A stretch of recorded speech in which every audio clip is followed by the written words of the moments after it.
Hello listeners, and welcome to the Montel Weekly Podcast, where we bring you the latest news, issues and changes happening in the energy sector. Europe currently looks well supplied with gas, perhaps even oversupplied, but there are dark clouds looming as Europe heads into the winter. The end of Russian gas via Ukraine at the end of the year could tighten the market, and the military escalation between Israel and Hezbollah in Lebanon could have a major impact on global supply routes, just as the weather gets cooler. But what are the other uncertainties that are facing the gas sector? Last week, our senior LNG correspondent Cala was at the Gas Tech conference in Houston, speaking to industry leaders about some of the pressing issues facing the sector. Welcome to the energy capital of the world, Houston, where some 50,000 people came together for Gas Tech, the gas industry's biggest conference. Crowds buzzed around to listen to the sector's top experts and leaders to get a feel of where the gas sector is heading. The mood was optimistic, but in reality, much uncertainty remains. On the table were the evolution of gas and LNG markets, the Biden pause, upcoming U.S. elections, security of supply, the war in Ukraine, regulations, the energy transition, hydrogen, and global trade, to name a few. I spoke to Laura Page, LNG Insight Manager at ship tracking intelligence firm Kepler, about the short to midterm expectations. Europe has had 2 mild winters in a row during the winter times recently, so we can't rule out the next winter being cold. And of course, if you get a cold winter in Europe and you get a cold winter in Asia, we could see demand for LNG increase. There is a big uncertainty in the market in Europe, particularly related to Russian pipeline gas via Ukraine. And our base case view is that flow will stop from the 1st of January 2025, which means that Europe will need to pull more flexible LNG into Central and Eastern European countries to balance. Indeed, Gas Tech's optimism clouds uncertainty in European and global gas markets, and much depends on what happens in U.S. November presidential elections, other geopolitical outcomes, and supply and demand dynamics. For sure, gas markets led by LNG will capture a growing market share. But for how long, however, is still an open question. I'm pleased to be joined by Nadia Wiggen, Director at Commodities Investment Management Company Svelland Capital. Welcome back to the podcast, Nadia. It's always great to have you on. Thank you very much. Great to be here. We heard from Andres and Laura that there are quite a few challenges ahead for the LNG market. Do you share Laura's view that Russian piped gas via Ukraine will stop in the new year? Yes. There is within the European Union a lot of pushback about allowing this gas to go forward. However, we currently have a deal potentially being negotiated with Azerbaijan where they could be the go-between Russia and Ukraine. Specifically, Azerbaijan would supply that gas, not the entirety of 15 BCM, which is the volumes we're talking about at stake here, could be fulfilled by Azerbaijani domestic production. That only rose 0.6 BCF in the last year on year. And we've either spare capacity at less than 5 if you include them and Kazakhstan. So there would have to be a complicated swap agreement between Russia and Azerbaijan, meaning that Russia provides the gas to Azerbaijan, and then Azerbaijan then exports more of its own gas instead of using it domestically to Ukraine. However, there's also pushback on the pipelines with Gazprom on whether Azerbaijan would actually physically send that gas or if it would actually be coming from Russia. So this is where it's complex. And of course, if we're still using Russian gas, then it defeats the whole purpose, hence the pushback within the European Union. However, given the difficulty in the economic situation, in particular for Germany, there are members of the group and the direct recipients of this Ukrainian gas that would very much like this sort of deal agreed with Azerbaijan. But it's technically feasible then? Well, it's not technically feasible if we actually want to use Azerbaijani gas through the pipeline in Ukraine. I mean, it's a real push, according to the Azerbaijani side of the table. So that is where it's tricky. But what Laura is saying in terms of her expectation that this gas will be stopped, the market has shifted its view, in our opinion. And it's increasingly thinking that maybe it will be passed through, and at least at 50-50 for a lot of traders. And so we saw last week when the price dipped on the news, falsely reported that the pipeline would continue. Now the market is really pricing in, wow, it's a real possibility that this can happen. So we view it as more upside to come in pricing if, in fact, the pipeline is not allowed to be used by Ukraine. Absolutely, because this is obviously very crucial for Austria, for Slovakia, those parts of Eastern and Central Europe, isn't it? Really, that to where would they get their gas from? Is it they're going to have to rely on LNG? Yes, and so throughout Europe, we would have to see more LNG pulled in. I mean, we've seen continued volatility in prices in the gas market, just in Europe and elsewhere. How would you evaluate the current state of play? Is the market nervous? Is it are players kind of what are the main signals out there? And in our view, the market is very relaxed about natural gas.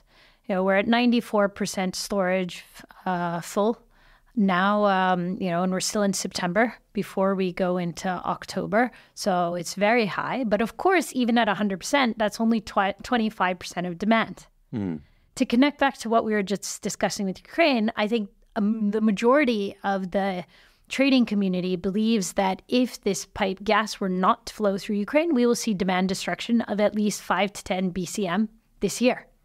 And so that is the mentality going into this. When we look at how demand has suffered across Europe this year already, we're down around 9 BCM year on year. And that's despite the fact that industrial demand for natural gas is up around 8%. So this is where, in our view, the market is feeling in the depths of despair when it comes to gas, when it comes to Germany, when it comes to Europe. And we view the market more positively. On a scale of 1 to 10, if we look at the German economy, we've been at a 2 to 3, and now we view it as more of a neutral 5. So things are improving, but if you follow the headlines, it would suggest that we're on the brink of much worse things to come. There is a lot of doom and gloom out there. Nadia, you're absolutely right. But in terms of 8%, 9% rise in industrial demand for gas. Where is that taking place? Because, as you say, we hear constant news and headlines about demand destruction, that the industrial consumption of both electricity and gas has fallen between 10 and 15%. So where's this rise in demand coming from? So we have to remember it's coming year on year, right? So we're coming off of a non-normal situation of 2019, right? So first of all, we've probably lost 10% of demand forever. So that part is not coming back. And part of that is residential, and part of that is the fact that industry has left Europe. When we're looking at what is coming back, it is still industrial demand, and companies, yes, the headlines are talking about German car factory closures and people being laid off work. That is very specific to the automobile sector, which is facing tremendous competition from China. And so that's very specific. It's not overall everything. There is, of course, increased competition from wind, solar, and especially hydro. And so that is why we're not actually seeing much higher growth. And if we were to compare this year, 2024, year to date, to 2022, we're in the absolute opposite situation on hydro. In 2022, we had a European-wide drought. There was a drought in China, and that's why there was such a large pull on natural gas.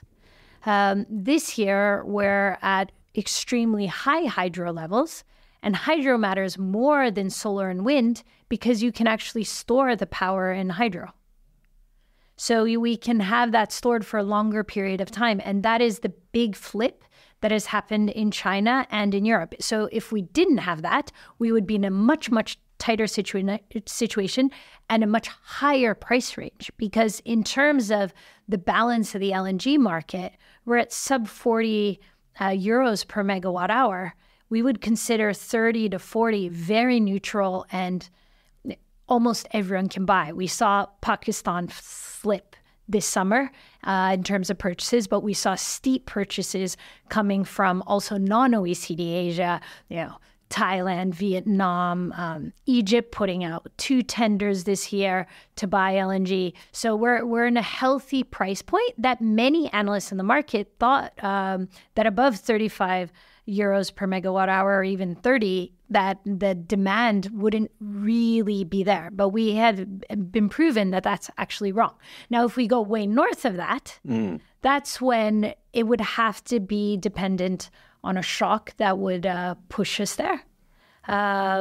Something change, the flippage of wind is a big factor, right? Or a very cold winter that could count as a shock, because we've had 3 very warm winters in terms of that balance. Exactly. So we've been kind of very fortunate that we've had 2 mild winters in succession. But if it starts to get a bit colder, we're coming into the autumn, temperatures are cooling down. What's your outlook here? I mean, would we survive if temperatures really took a tumble and we were in February with very, very cold weather and little wind? Yeah, that would absolutely tighten the balance and make prices go much higher. If we think about the weather, okay, so in Europe, demand last year was around 440 BCM. The flip on weather is 40 BCM. So that's 10% of the market. If it happens in February, as you suggest, that's later in the winter season, then it makes it's a bigger deal than if it happens at the beginning, because of course we're coming from very high storage. Now, if everything goes normally, we probably end the winter at around 55%. At around 40% filled storage, maybe a bit lower, 35. If you get below, down to 25, which could happen in a very cold winter, if it lasts, so February, March, April are all very cold, then you start to actually lose efficiency in what you're taking out in terms of natural gas storage. So that's where we get into a very serious situation. But right now, that is not our base case. That's an extreme case. And you're saying at the moment the market is very relaxed. I mean, there is an oversupply almost of gas at the moment. And the wind part, that's, if we were to compare that as a flip versus what I said on the weather, that's around 9 BCM. If it's very windy versus... So at the moment, looks fairly healthy. We can be relaxed. But if temperatures were to turn very chilly, then that could flip, as you mentioned here, Nadia. But if we look at you've mentioned some Asian buyers of LNG, in particular, the non-OECD countries. But where does Europe stand in competition for LNG with Asia at the moment? So price obviously determines everything here. Who will win this kind of LNG tug of war? Well, historically, it's really Asia that is willing to pay up when they need. And that's China, that's Japan. Storage in Japan, for example, is very low. When we look at the medium term in Japan, they're in terms of domestic production of electricity, they're nowhere near energy transition in terms of expectations and so forth. Hence why they're looking at nuclear power and things like that, right? So Japan will definitely buy, not being price sensitive. South Korea will buy. China will buy. China, the big driver has been the change of busing to using LNG instead of being diesel-based. And that has really hit oil demand. Some are maybe more extreme in stating how big of an impact it's had so far. But that is a big difference that is going to continue going forward. And that's very specific for LNG. So we typically lose this battle, but ultimately we'll have to get some LNG. So the war in Gaza has now moved into Lebanon with Israeli attacks on Hezbollah and vice versa. And it looks like there is, there is potential for escalation of the conflict to a direct conflict. Now, what would be the consequences here for production export of gas from the Middle East? And what would that do to global routes or supply routes of LNG? Yeah, I think, first of all, the market would panic, actually. We have Israel is a gas producer. We've seen already Egypt preparing itself for more difficulties to come, with their issuing tenders both this summer and now for the fourth quarter, for all 3 months of the fourth quarter. So already on a local basis, there would be an impact. In terms of the global impact, of course, Qatar is the critical exporter sitting there. And we could see a halt in Qatari exports like we saw in January, February, but it depends on the timing. So in January, February, we had a super warm winter, we had very high storage, and we also had LNG vessels camped off of Europe, held by traders ready to deliver. If it were a prolonged outage or really came in your end of winter scenario, then it would have a much larger impact. In addition, we were supposed to receive a startup of Golden Pass in the U.S., for LNG, export increased capacity in the first quarter of this year. And now that's been postponed, first quarter of 2025. And now that's been postponed for an entire year. Mm-hmm. So when we think about that backup that is available, it's actually not as clearly there as it has been at a time when Henry Hub prices have been very low. U.S. storage is overflowing. Quite literally, we are 500 BCF above the 10-year average. Now we're down to 300, but there's tons of storage. So everything should be flying out of there as much as possible. So we don't have that obvious, okay, this is waiting. There would be a delay before we would actually see the kind of recovery out of the U.S. that the market takes for granted. In our view. And if we stick with the US, then, Nadia, I mean, there's an big election coming up here. What could the impact of, as say a Donald Trump victory, what impact would that have on LNG production and export from the States? And likewise, if Kamala Harris were to win, would just be business as usual, or would that also mark a change from the Biden administration? What's your view here, Nadia? Well, the interesting thing is when the Biden administration put this temporary halt on permitting for LNG, that was really playing into the lobby of certain states like Wisconsin and so forth that are very concerned about rising energy costs within America, as well as the climate side of things. Kamala is from California, so cares about climate. But so far, based on how she's been in her debating, she seems more pragmatic than she was, in this new role than she maybe was as a prosecutor and first running for re-election. It's very important for Trump and for Kamala, I think, to allow natural gas to actually continue being produced. The question is on the export side. Right now, the balance appears that Trump would be more positive towards building out LNG capacity. He likes to be important. He really, I think the U.S., and this is something that Jakobsen, who is number 2 to Stoltenberg in NATO, made clear, that it's not just Trump who's been very anti-Germany and Nord Stream 2 on that German-Russian relationship, not anti-Germany, but anti-German, the German-Russia relationship. That's been consistent across all American administrations. And the best way to prevent that from reconnecting, especially when the Germans are facing an election now, next year, that could shift things to be with the AFB to be pro-Russia. Again, the best way to ensure that doesn't happen is through providing LNG to Europe. And this is where we get some hope in the sense that we're seeing that natural gas LNG contracts are being signed with according to Henry Hub pricing. Historically, the market was tied to oil pricing, which was very expensive, and it's a different commodity, frankly, and it shouldn't be that way. Henry Hub is always the cheapest because it's the most overproduced, right, and flared into the atmosphere.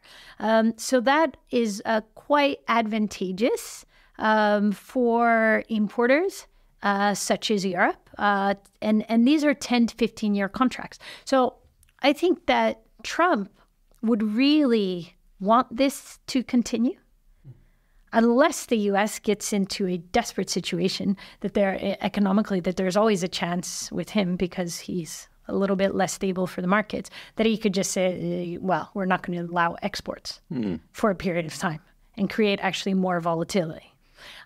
I think that Kamala is less likely to be as strong moving in either direction. So not as pro pushing it forward, but more likely to be pragmatic and kind of center of the row, listen to the trading partners, understand, and therefore allow this to go forward. So in terms of the first year, probably things will be back to where we were a year ago in terms of expectations of LNG growth, regardless of which candidate wins. But that's very interesting, Nadia, I think. So you said maybe for you, whether it's Kamala or Trump, the first year would be back to where we were 2-3 years ago in terms of LNG exports and the outlook for production and export out of the US. I mean, and I say that's quite reassuring for probably a lot of European companies. But what's interesting here, you mentioned the contract length. Are still companies signing these kind of 10, 15-year contracts that are locking themselves into LNG contracts for that period of time? So that would be up to 2040 almost. Yes. And this is when we look at how the direction the market is going. I mean, it's very bullish. This week, Trafigura announced their new head. The new CEO is coming from the gas and power side. Not from the oil side, not from the metal side, but from actually that side. So there's a realization, we think, in the broader market that gas is not a transition fuel, it is a base fuel. And that is how we're actually going to manage to transition. Even if people call it the transition fuel, then Nadia, I mean, that's what it's being, that's even what the Trafigura head he was calling it a transition fuel. But that's very interesting. So you're saying it is going to be the base fuel for how many more years do you reckon then? 2040, 2050. I mean, it's difficult to say that far out, but in our view, it will last that long. Yeah, fascinating. Do you think, Nadia, that Europe has become over-reliant on LNG? Not yet. This is where it's quite important for a country like Norway to actually maintain exploration for natural gas, to grow production, because right now we're at a high level, but that is going to come down with base decline in the coming years. So it's very important that Norway does its part. We've had the closure, of course, of the Dutch field. So in that regard, Western Europe has really stepped away from natural gas, assuming, in the case of the Netherlands, one is of course, the pollution concern and, of course, tremors and so forth. But also with an assumption that Russia would be there to fill the gap. And that is where we view that the huge risk has been. But it's a huge divide within Europe on what to do on that aspect, because there are a lot of people, and we have to remember we are democracies, that really believe that we need the cheapest gas possible. And that is what matters. And then we have other people who believe that we shouldn't even be using gas because it's not clean enough. And then we have what I would like to call the pragmatists in the middle that are saying, okay, we need to do one bit at a time and create our own reliable source of natural gas in Western Europe. And top choice for that right now is Norway. And is the potential here in Norway to produce even more? Yes. It's, when you look at the charts from Rystad Energy, Wood Mackenzie, and so forth, they believe that the resources exist, but it includes exploration and actually buckling down to utilize these resources and not just use very nearby infrastructure discoveries. And when we think on the grand scheme, of course, it's better to actually use something that's nearby in Europe rather than something that is in Namibia in terms of environment, in terms of, the transportation and the costs and things like that on how the resources are developed. Or even Qatari or, US, in the way you're increasing reliance on these very distant markets that also, not so much the States, but other, you have the problems in the region, military issues, and also politics and the geopolitics coming into the picture. But Nadia, I think, I think that kind of view is deeply unpopular also within Norway, within parts of Europe. And I think, the fear and the concerns about locking these countries or the region into a future of gas does fill many people with alarm. So my question would be, how does the future of LNG, how can that coexist with the energy transition and the move towards the greener future? That's all been mentioned by the new commission, by the recent Draghi report. So how do they coexist? Well, I think that this is where it's very tricky right now. We've seen this change in hydrogen, right? Where we were supposed to build out a hydrogen capability here in Norway to then be used in Germany, starting with blue hydrogen and eventually transitioning to green hydrogen. It's very expensive, and it's not clear to everyone how quickly. That's the biggest problem, is how quickly it will work. And this is where I think we are a little bit stuck. And what I think is most important for people to understand is it's, every time we delay something here or the US delays something, well, the Middle East is picking up the slack. So as soon as these halts, temporary halts, however temporary they were announced on LNG permitting in the US, Qatar came in and said, we're boosting things, right? We've seen Saudi Arabia abandon producing 1 million barrels per day of additional oil production capacity to instead pursue the equivalent 1 million barrels per day energy equivalent of natural gas, because they are moving in that direction, because they believe ultimately there will be a buyer. And so in our view, we're quite naive in Europe, thinking that, well, if we just shut things down here in terms of production, then that means we will kill off demand, because we're not a large enough producer. We're a very important producer for Europe, but on the grand scale of the entire world, there are many other places where there is gas available, and ultimately they're not extracting it nearly as cleanly as we are. That's also a very good point. But it's a fascinating discussion here, Nadia. I could continue talking for hours on this, but unfortunately we have to draw things to a close. But so thank you very much for joining me on the Montel Weekly Podcast, Nadia. It's been, as I said, a brilliant discussion. And thank you, listeners, for tuning into this episode.